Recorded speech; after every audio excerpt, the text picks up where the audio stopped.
Vladimir Putin has 24 hours to sign up to an unconditional 30-day ceasefire in Ukraine, or face painful sanctions from Europe and America.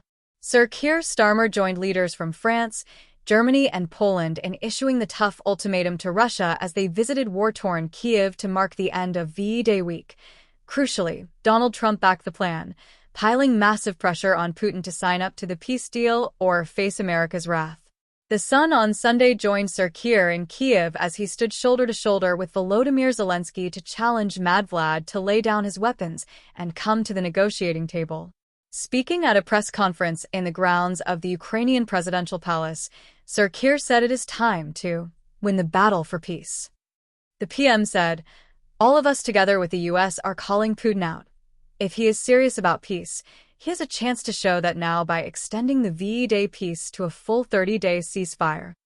If Russia refuses, it will be hit with more crippling sanctions which targets their lucrative oil trade in a bid to grind down its wartime economy. Russia's banking sector will also be targeted. Military aid to Ukraine will again be ramped up, so it will be armed to the teeth to take on the Red Army if Putin refuses to comply."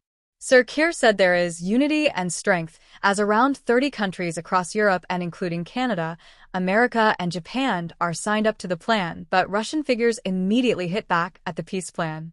Dmitry Medvedev, the former leader of Russia, fumed online, "Shove these plans into your pan-gender asses."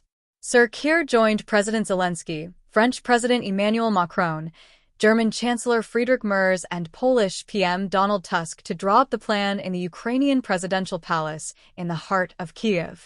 They then called President Trump on President Macron's phone and spoke to him for 20 minutes about their plan. The conversation was said to be very warm. Speaking in the grounds of the ornate presidential palace, President Macron said, "The camp of peace is here today, and the camp of war is in Moscow." Hero war leader President Zelensky added, "Together we can lay the foundations for peace," but said he doubted Russia would abide by peace.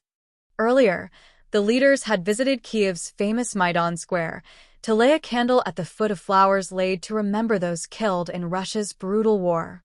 Above them stood the towering figure of the Independence Monument of Ukraine, put up in 1991 to celebrate the country casting off the Soviet yoke.